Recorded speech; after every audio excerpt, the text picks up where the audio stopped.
थांबा थांबा थांबा, आता सगळी स्टोरी सुरुवातीपासून बघा। आज आम्ही सगळे मित्र मिळून चाललो होतो एका वॉटरफॉलला। सगळेजण फोटोग्राफर असल्यामुळे कोणालाच कामातून वेळ मिळत नाही स्वतःसाठी, पण आजचा दिवस होता फक्त स्वतःसाठी। आम्ही चाललोय कोल्हापूर पासून 130 किलोमीटर अंतरावर असलेल्या आंबोली पासून एकदम जवळ चौकुल सावंतवाडी सिंधुदुर्ग जिल्ह्यातल्या कुंभवडे गावातल्या बाबा वॉटरफॉलला। पावसामुळे वातावरण एकदम भारी झालेलं, बगल तिथं सगळीकडे धुकं होतं। रस्ताच एवढा भारी होता आणि इथली शांतता विषय हार्ड। थोड्या वेळासाठी आम्ही इथं थांबलो। भाऊने आमच्या ड्रोन वरती थोडं शूट घेतलं। वॉटरफॉलच्या शेजारची जी गावं होती ती छोटी होती, पण त्यांचं समाधान खूप मोठं असणार। प्रत्येक घरावरती निसर्गाचं छत्र दिसत होतं। इथं जी शांतता आहे ती शहरात कुठं शोधून सापडणार नाही। एंट्री पाशी आम्ही पोहोचलो। प्रत्येकी 50 रुपये आणि पार्किंगचे 100 रुपये घेतले।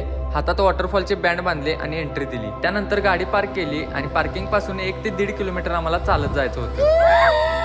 मेन वॉटरफॉलला पोहोचेपर्यंत या 1 किलोमीटरच्या अंतरामध्ये आम्ही छोटे छोटे 3-4 वॉटरफॉल बघितले आणि शेवटी डोंगराच्या कुशीत वसलेला भयंकर आवाजात कोसळणारा भव्य असा बाबा वॉटरफॉल समोर दिसत होता। खरंच हा अनुभव निसर्गासोबत जोडलेला होता।